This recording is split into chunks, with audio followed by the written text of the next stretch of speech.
O Beethoven, utilizando essa forma, ele extrapola, ele consegue escrever uma música onde ele quebra um pouco essa forma e quebra o pulso musical. Como se estivesse fora do ritmo. Exatamente. Voa, coração, a minha força te conduz. Coração é pura emoção. O sol de um novo amor, em breve vai brilhar. E a ritmia, você consegue fazer no violão? Oh, meu Deus. Descompasso, o descompasso do coração.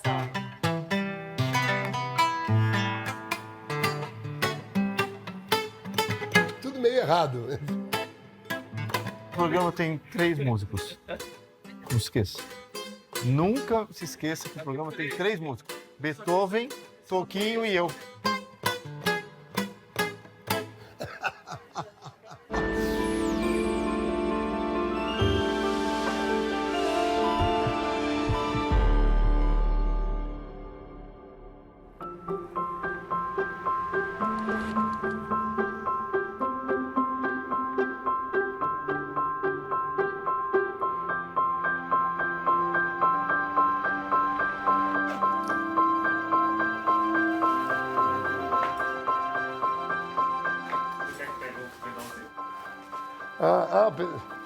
Acho que o pedalzinho não tá aqui.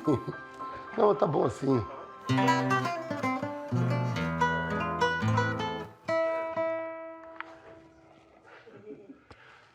Tirar a máscara.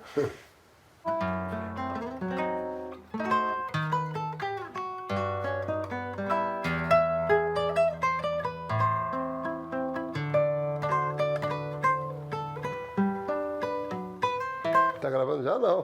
Tá? Ah, então tá. Olha lá.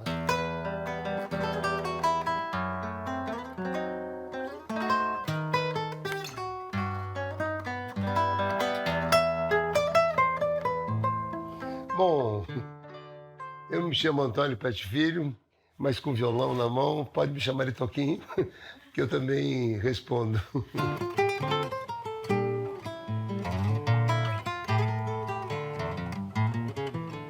O violão faz parte da minha vida como se fosse hoje um braço aí do meu corpo. Eu não me vejo sem violão, eu toco todos os dias. É um alimento que eu tenho, assim, um alimento da alma. Não dá para ficar sem violão, não. Sempre fez bem pro coração. Ele tá aí perto do coração, né? Às vezes o coração é que não fez bem para ele, como já aconteceu algumas vezes. Começou o coração, aquela batida tutu, tutu, tutu, não, parecia uma batedeira aí de escola de samba desarrumada. Aí deu um mal-estar, como se a vida tivesse um pouco ido embora, assim, uma sensação de vazio. Aí fui para o hospital, não sabia o que era, de madrugada, mas você vai normal, era só um descompasso. Não era taquicardia, ele só estava descompassado.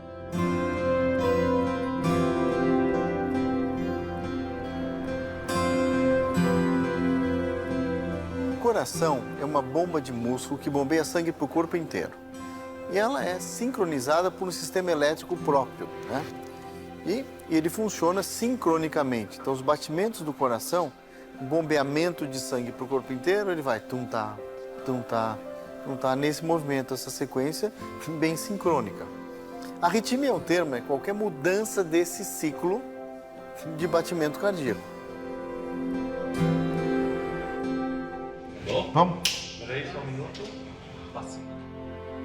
Maurício, os principais tipos de arritmia na população em geral. Nós sabemos que tem arritmias benignas, malignas, mas quais são os principais? Calil, a principal arritmia cardíaca com impacto clínico é a fibrilação atrial. É uma arritmia que acontece mais no indivíduo idoso. Para você ter uma ideia, na faixa dos 40 anos, talvez 1 a 2% da população tem esse tipo de arritmia, mas ela vai aumentando muito com a idade. Na faixa dos 75, 80 anos, quase 10% da população tem. Essa arritmia, ela aparentemente começa com um quadro benigno, com palpitações, algumas pessoas nem percebem.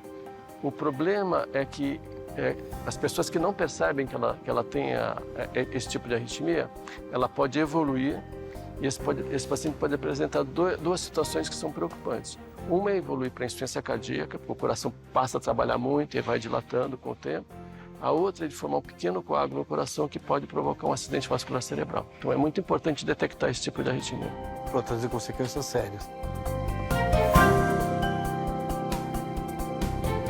A fibrilação atrial é uma arritmia muito comum e muitas vezes você tem vários pacientes, por exemplo, no mundo, internados em UTI por acidente vascular cerebral, você vai ver a causa foi fibrilação atrial não sabida, né? Então existe uma série de programas em nível mundial para as pessoas mais idosas procurarem regularmente seus médicos cardiologistas e muitos aprenderem a reconhecer o seu pulso. Porque esse tipo de arritmia, quando ela é assintomática, porque quando é sintomática fica mais fácil. Ele sente palpitação, sente mal-estar, fadiga, mas tem pessoas que não percebem. Mas se ela pegar o pulso, aprender a pegar o pulso e perceber que o pulso é irregular, que é a característica desse tipo de arritmia, ela vai perceber que ela pode ter esse tipo de arritmia e procurar o seu médico.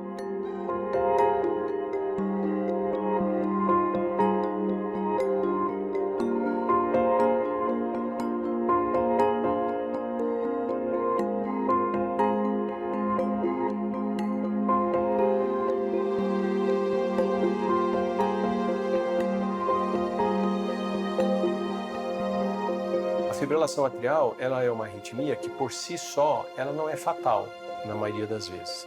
Ela gera sintomas, gera palpitação, gera cansaço, uma limitação física, mas por si só ela habitualmente, vamos dizer, ela não a mata. Entretanto, ela pode ter duas consequências muito graves.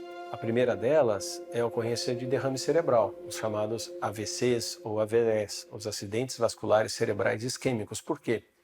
Porque essa arritmia, ela desorganiza o batimento do coração e o fato do coração bater desorganizado ou se movimentar de forma desorganizada, principalmente em território dos átrios, que são as câmaras cardíacas que recebem o sangue, pode formar coágulos de sangue ali. E esses coágulos, ficando paradinhos lá dentro, não acontece nada. Mas o coração está batendo o tempo inteiro, né? Então esses coágulos eles podem se soltar e podem cair na circulação de todo o corpo. Então ele pode se impactar na mão, no pé, mas ele pode ir para o cérebro. E quando ele vai para o cérebro, ele gera o derrame cerebral ou AVC. Os AVCs que ocorrem como resultado da fibrilação atrial são os mais graves que existem, porque geralmente os coágulos são grandes para um território de artérias muito pequeno. A outra consequência da fibrilação atrial é a insuficiência cardíaca, ou seja, o coração, por estar vivendo num ritmo desorganizado e muitas vezes acelerado o tempo inteiro, então a pessoa está sentada almoçando e o coração está batendo a 120, 130, isso não é normal. Em repouso, o coração bate de 50 a 100 no máximo, na imensa maioria das vezes, em adultos.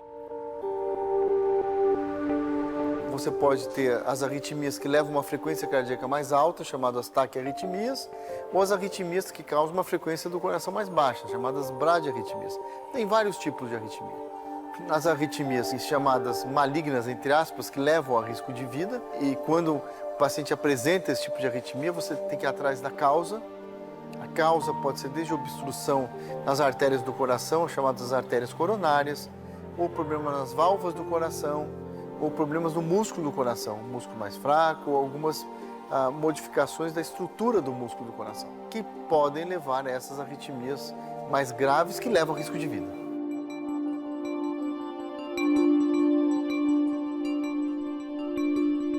A arritmia é algo bem amplo. Literalmente é quando o coração sai do ritmo.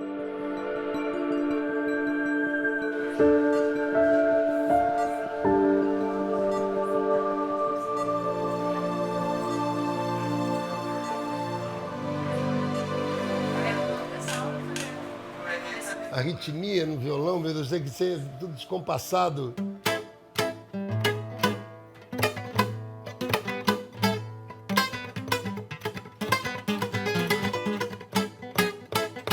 Uma coisa assim. Meu Deus, sim.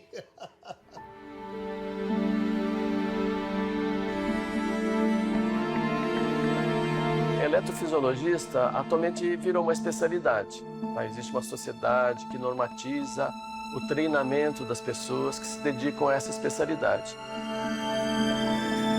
Mas como a especialidade começou a ficar com muitos detalhes técnicos, tanto diagnóstico, de intervenções, dos métodos diagnósticos e dos procedimentos, alguns intervencionistas, isso acaba gerando uma especialidade. Existe um treinamento específico, existe uma normatização para a pessoa receber esse título de eletrofisiologista. O eletrofisiologista é como se fosse o eletricista do coração. Você sabe que o coração é uma bomba, né? Tem a função mecânica, mas a contração do coração depende da atividade elétrica.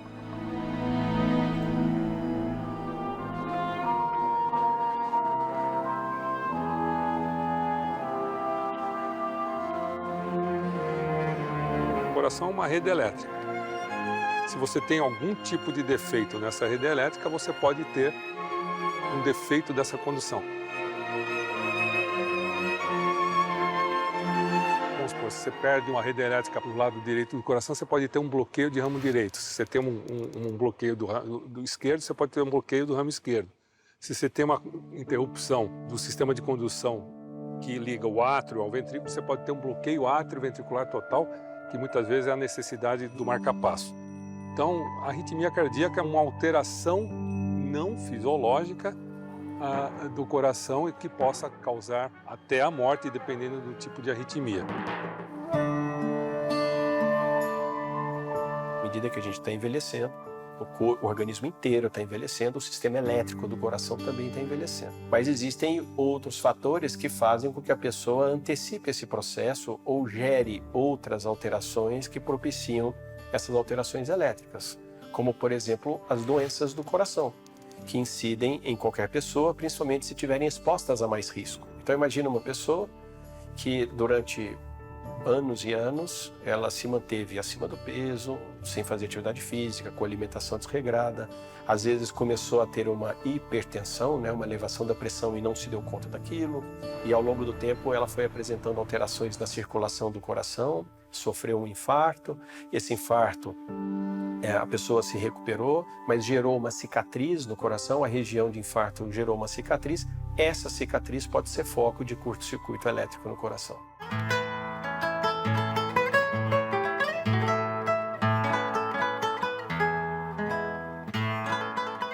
Então, eu comecei a ver que quando eu dormia mal, ou quando eu bebia um pouco mais de vinho a mais, uma dose a mais de uísque, dava. Quando eu estava muito cansado, dava. Ou quando eu tomava muito café, tinha tendência a dar essa desritmia. Até que um dia deu e não parou.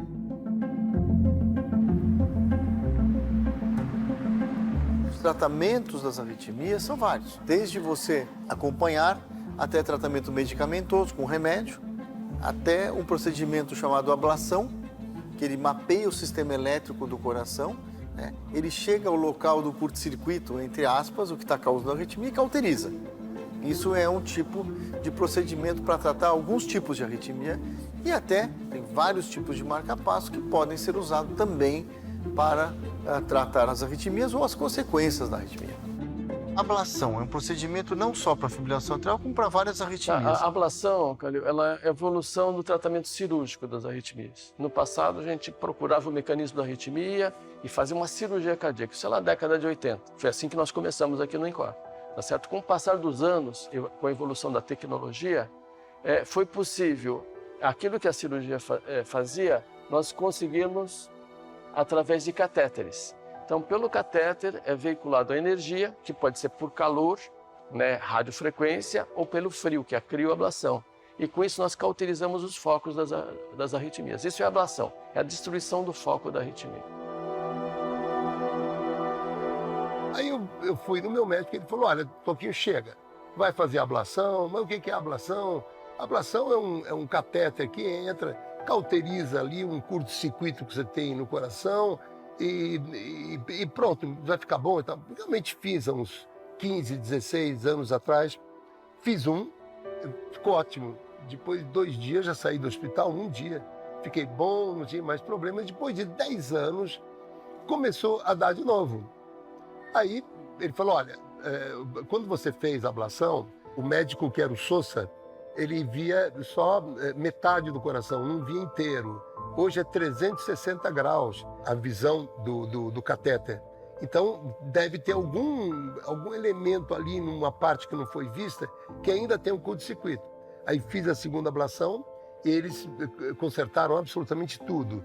E que são eletrodozinhos, né? Que descompassa. Aí você cauteriza ali e eu estou normal, não tive nunca mais nada. Eu aconselho profundamente a quem tem isso, quem pode fazer. Porque tem casos que não, tem casos que o problema é do coração mesmo, né?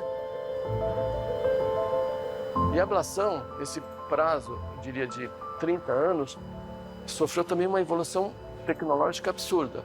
Houve uma melhoria tanto na parte de imagem, a gente tem uma imagem muito mais adequada do coração quando está fazendo a intervenção, a diminuição, por exemplo, da radiação, do raio-x, é feito por imagem do computador.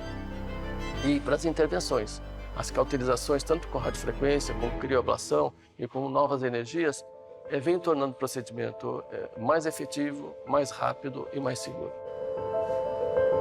O senhor de 60 anos, um indivíduo normal, tá, sem grandes comorbidades, e passou a apresentar essa fibrilação atrial já nos últimos 10 anos. Palpitações recorrentes que acabaram impactando a qualidade de vida. Então, ele tentou várias medicações antiarrítmicas, que as taquicardias eram autolimitadas, até que uma das vezes que ele estava fazendo um teste de esforço, ele teve uma arritmia muito rápida, ele teve um quadro de 5, ele desmaiou. Aí trouxe muita preocupação e tal, e aí gerou a indicação da intervenção para tentar fazer um tratamento mais efetivo. Tá? Ele tem um coração estruturalmente normal, então o procedimento dele deve ser, como está sendo, bem tranquilo. Tá? Então a proposta da intervenção aqui é isolar eletricamente as veias pulmonares. Paciência. Muita paciência. Você tem que ser paciente. Muitas dessas arritmias, o paciente tem uma condição funcional muito boa. Tá? Então ele melhora muito a qualidade de vida. Pessoal, muito obrigado, foi ótimo.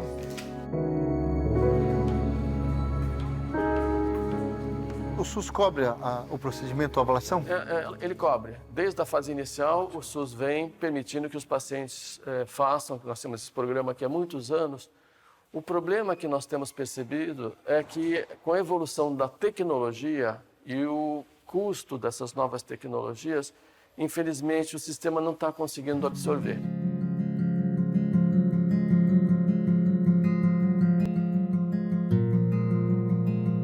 Eu tento me dar bem com a vida. Mesmo nas horas chatas, eu tento ser compreensível com ela, né? É fundamental você se rodear de pessoas boas que te fazem bem, você aprender a dizer não, porque o sim é muito fácil, né? Aprenda a dizer não, o coração vai te agradecer.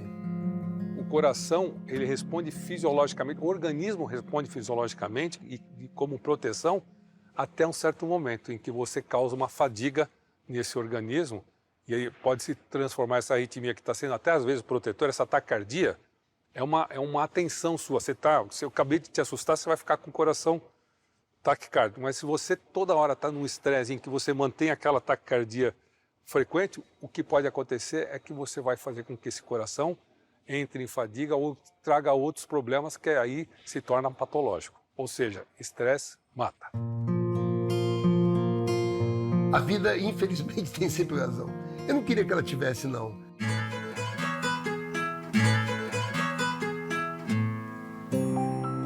A gente tem que confiar nesses grandes médicos aí e colocar a vida da gente na mão deles tranquilamente.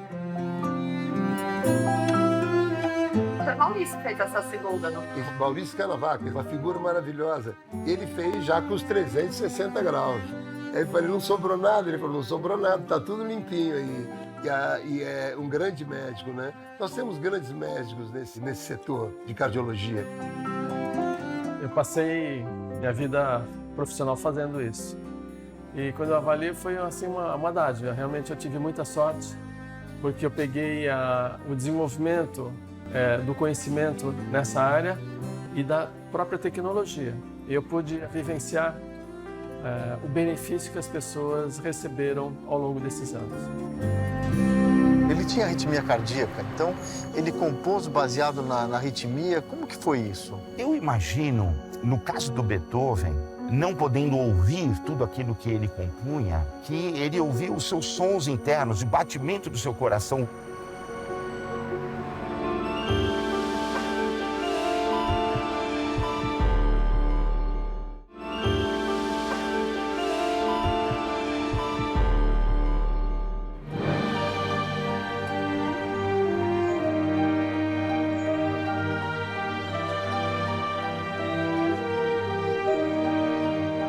Ô, doutor Sérgio, Obrigado.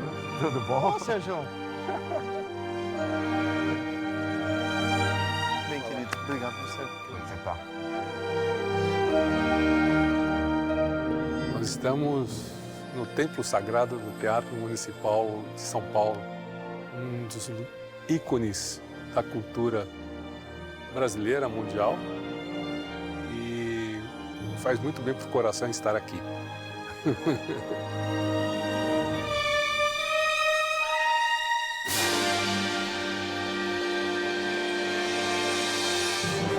Maestro, então, Beethoven.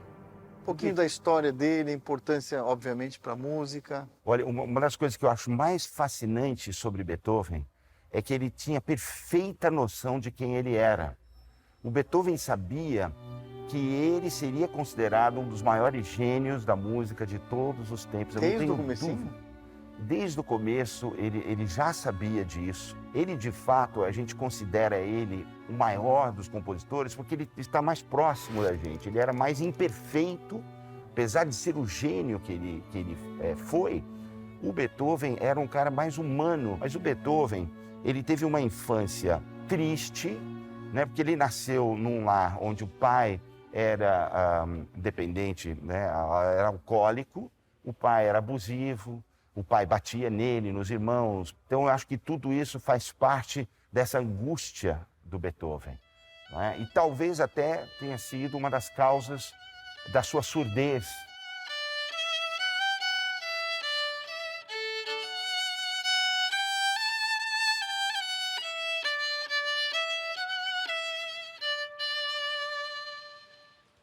O estudo científico que foi publicado mostra exatamente a maneira como ele compunha, o quanto isso tinha a ver com o ritmo do coração dele. Ele tinha, às vezes, um ritmo lento, uma bradicardia, com um ritmo rápido, uma taquicardia, que saía de um lado para o outro em questões de segundos. E isso é muito conhecido numa das arritmias muito conhecidas, chamada fibrilação atrial, em que você tem um ritmo desordenado e que você sai de uma frequência um pouco mais baixa e vai para uma frequência mais alta. Em algumas partituras, existe até um termo que eles chamavam de o eletrocardiograma musical.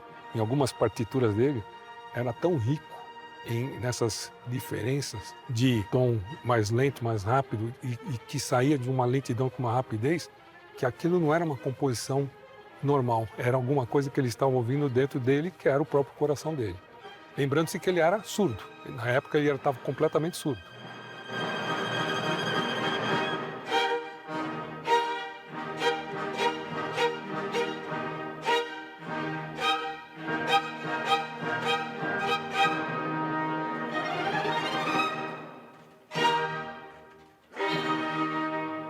Ele tinha arritmia cardíaca, então ele compôs baseado na arritmia. Como que foi isso? Ele fez relação da música com a arritmia? Eu imagino que, no caso do Beethoven, ainda mais, não podendo ouvir tudo aquilo que ele compunha, né, que ele ouvia os seus sons internos e o batimento do seu coração, o som do seu coração devia ser algo de uma influência até maior do que em outro compositor, do que qualquer outra pessoa. E a música dele demonstra isso.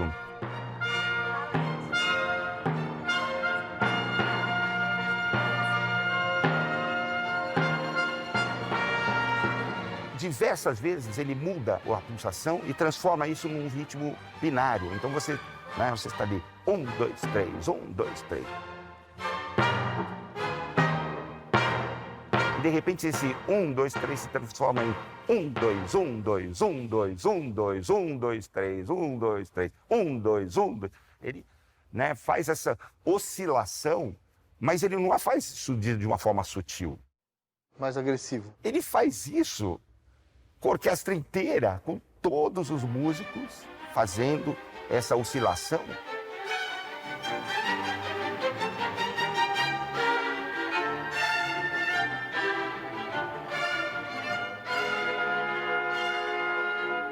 Beethoven, para mim, é o meu predileto. Não porque ele fez um eletrocardiograma musical, mas é lindíssimo você ver as 9 sinfonias, a angústia, a vida dele escrita naquelas obras.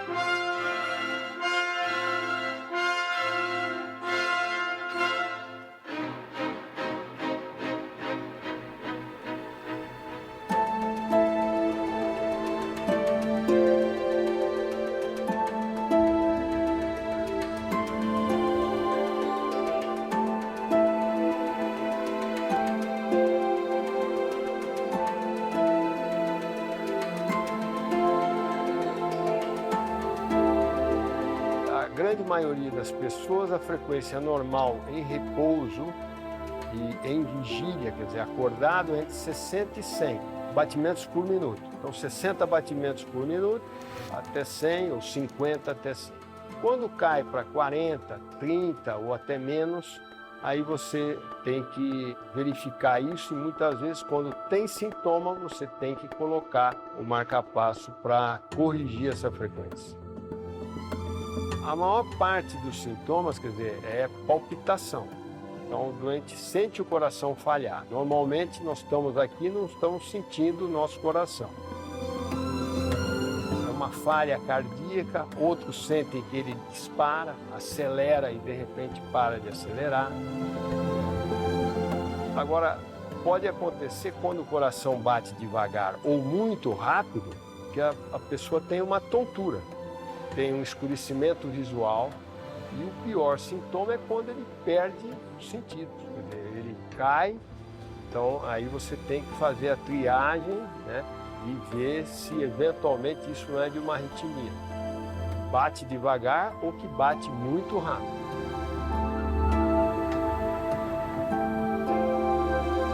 Nós sabemos que há arritmias benignas e as malignas. As malignas são, evidentemente, a principal causa de morte súbita ou não? Isso, o termo maligna vem daí. Grande parte das cardiopatias provocam morte súbita. Quando a gente vai ver qual o mecanismo que a cardiopatia produziu a morte súbita, em geral é uma arritmia. São as arritmias ventriculares. Essas são as principais. Geralmente os pacientes têm doenças cardíacas estruturais. A mais comum é o pós-infarto, o paciente que tem aquelas cicatrizes do pós-infarto, aquilo provoca arritmias e pode ter taquicardias muito rápidas, causa de morte súbita. Um outro mecanismo aqui no Brasil que é muito importante, recebe um apoio significativo, são os pacientes com doença de Chagas.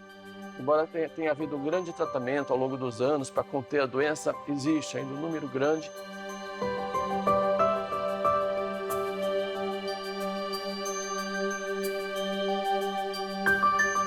Morte súbita, mais ou menos 300 mil mortes por ano. A morte súbita, por definição, ela é praticamente relacionada à arritmia, porque você tem poucas outras condições clínicas que resultam em morte súbita.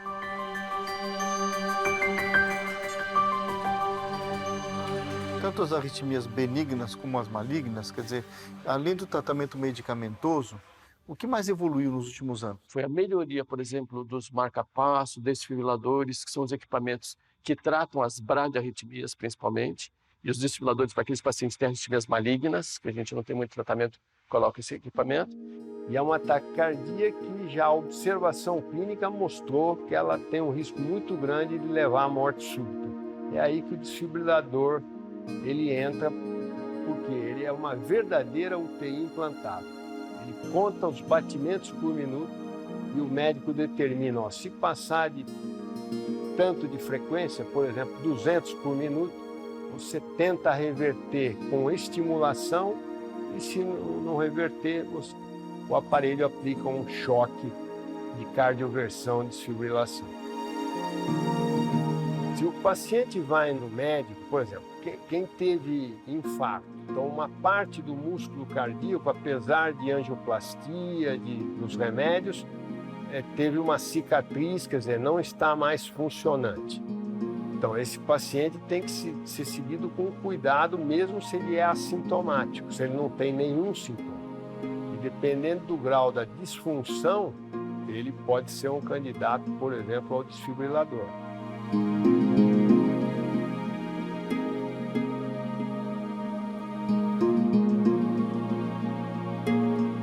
Nós vamos agora implantar um cardioversor desfibrilador implantado.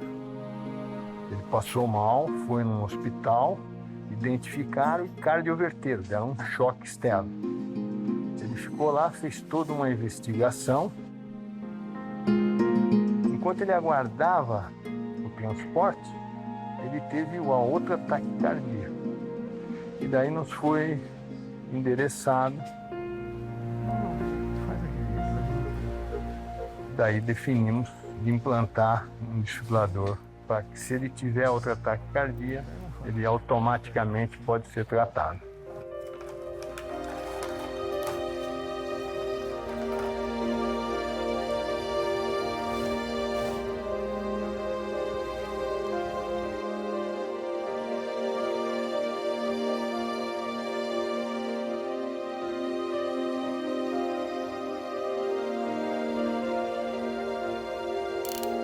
Um pouco de corda, mais um ano.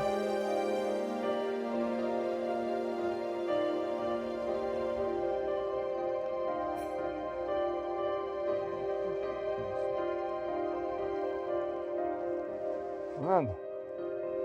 E ali fica o gerador. E agora aqui eu vejo a função marca-passo, para ver quanto que ele... Mas é uma verdadeira UTI implantada. É um assim, espetáculo. 14 de outubro.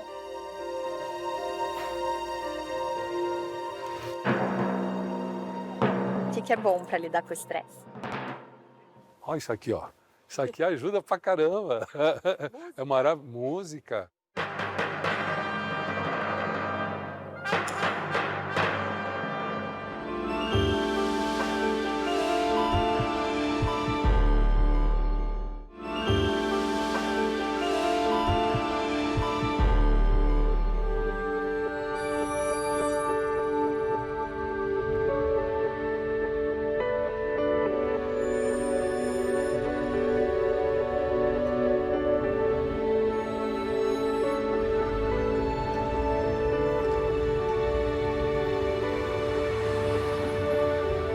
Hoje nós acabamos de realizar uma cirurgia num paciente de 84 anos de idade. Ele foi internado há poucos dias no Hospital das Clínicas Samuel Libânio, que é um hospital universitário aqui de Pouso Alegre, em decorrência de um quadro de síncope, um desmaio.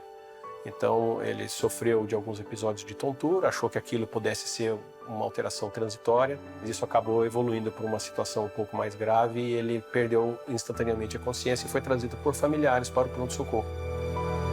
Chegando aqui, identificamos que ele estava bastante bradicárdico, ou seja, a frequência cardíaca dele bastante diminuída, em decorrência de uma doença no sistema elétrico que é próprio da idade. E para esse cenário só existe um tratamento, que é o implante de um marca-passo definitivo, ou seja, uma prótese de estimulação cardíaca artificial que é feita colocando-se fios dentro do sistema venoso que chegam até o coração, conectados a um aparelho, que é o marca-passo propriamente dito, que a gente chama de gerador de pulsos, que fica conectado a esses fios e colocamos habitualmente debaixo da pele, ou debaixo do tecido gorduroso, ou às vezes até debaixo do músculo, dependendo da compleição física da pessoa.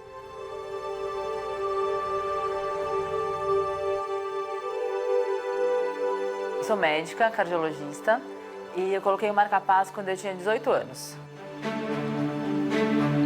Desde pequenininha, assim, desde, sei lá, que eu me lembro, vira e mexe eu sentia uma tontura. E falava pra minha mãe, nossa, mãe, tô tonta. Era passageiro, passava rápido e continuava. Isso foi durante muito tempo. Cheguei aí em médicos e tal, mas falava que não era nada de importante.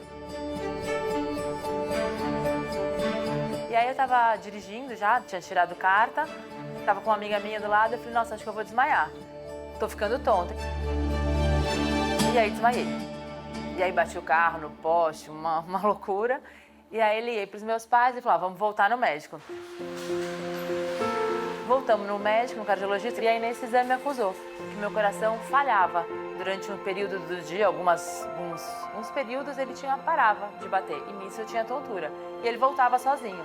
Então, o problema era isso, eram queda, batida. Demorou para fazer o diagnóstico porque é uma coisa mais rara em jovem, né? É bem mais comum em adulto, mais idoso, com algum problema no coração. Eu não tinha nada, era uma menina saudável, coração saudável. Você ficava é mais difícil de você suspeitar.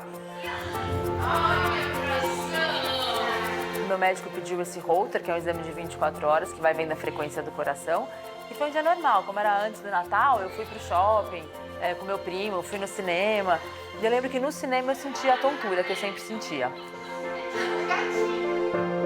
Só ia pegar o resultado do exame pós-Natal. Mas aí o médico liga pra minha casa, o meu médico liga e fala, olha, Carla, foi diagnosticada uma falha aí no ritmo do seu coração e a gente precisa que você interne e coloque um marca-passo urgente. Na hora foi um choque. Na cirurgia do marca-passo convencional, passa o fio do marca-passo, ele vai entrar numa veia que a gente tem aqui no pescoço, perto do pescoço, e vai até o coração. Aí ele encosta no coração, na parede do coração, e aqui coloca o aparelhinho embaixo da pele. Tem uma bateria, um circuito todo elétrico. Então ele percebe quando o coração está funcionando e quando o coração para. Se o coração parar, ele dispara o impulso elétrico que está grudado no músculo do coração e faz o coração contrair, bater. Tem pessoas que precisam do marca-passo o tempo todo, então ele fica o tempo todo batendo, e tem pessoas que precisam do marca-passo só de vez em quando. Hoje em dia, esses modernos, você pode fazer atividade física, porque antigamente era uma frequência fixa. Hoje em dia não, eles percebem pelo passo, pelo que você está se mexendo, ele tem um sensor que percebe a movimentação e ele vai aumentando a frequência. A bateria vai depender do quanto você usa. Então, o paciente que tem a frequência, que precisa do marca-passo o tempo todo, acaba gastando a bateria mais rápido, né? No meu caso, ela dura 10 anos, a última vez durou 10 anos a bateria, dura bastante, porque eu não uso ele o tempo todo. Aí você vai no médico do marca-passo a cada 3 meses, 6 meses, dependendo, daí ele vai estipular o intervalo e ele faz a revisão. Esse equipamento, ele conversa com o marca-passo por telemetria, uma conexão sem fio. Ele é capaz de registrar outras arritmias que o paciente pode fazer, ele pode registrar uma série de informações que a gente consegue recuperar tudo quando a gente faz a conexão do aparelho com esse programador. Hoje minha vida é normal, acho que é uma evolução incrível. E toda vez que eu conheço um paciente que vai colocar marca-passo, faço questão de falar para ele que eu tenho marca-passo, porque a pessoa fica assustada, né? Ela vai colocar o marca-passo, a vida vai acabar. E não, então eu faço questão de contar porque a minha vida só melhorou depois do marca-passo, assim, realmente a minha vida só melhorou. Então acho que é uma coisa importante, assim, de todo mundo saber, que não é um bicho de 7 cabeças, é uma solução, e tem várias vezes que não tem solução. Essa tem uma solução e uma solução genial, que dá certo. Beijo de olho. Agora beijo de olho.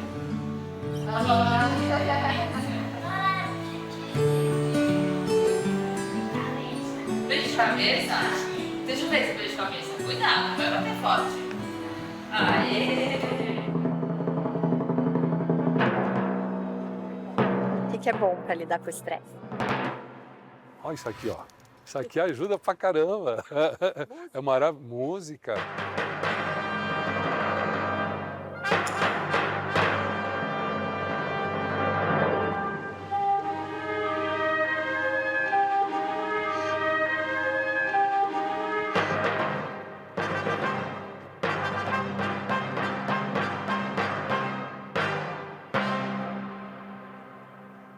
Vamos gravar esse trecho, então?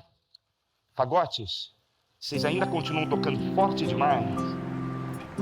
As arritmias cardíacas, primeiro, elas têm que ser diagnosticadas. Qual é o tipo de arritmia? Tem dezenas de arritmias. Então, a primeira coisa é fazer o diagnóstico de uma arritmia. Segundo, tentar chegar à causa, o que está causando esta arritmia, para você propor um tratamento.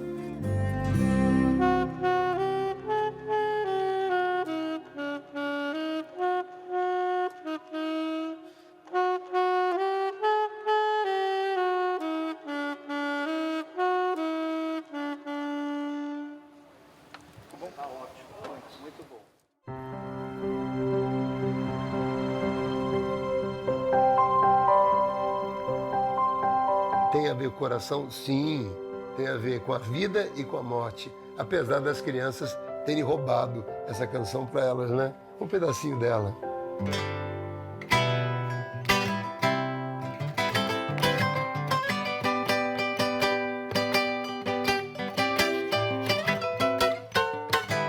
Numa folha qualquer eu desenho um sol amarelo.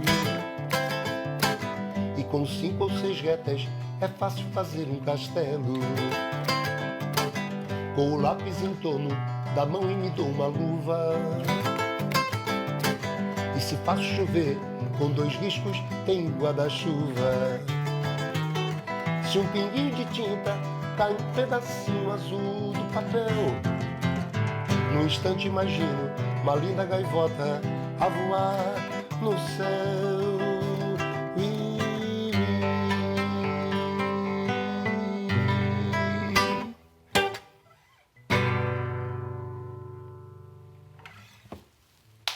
Agora foi.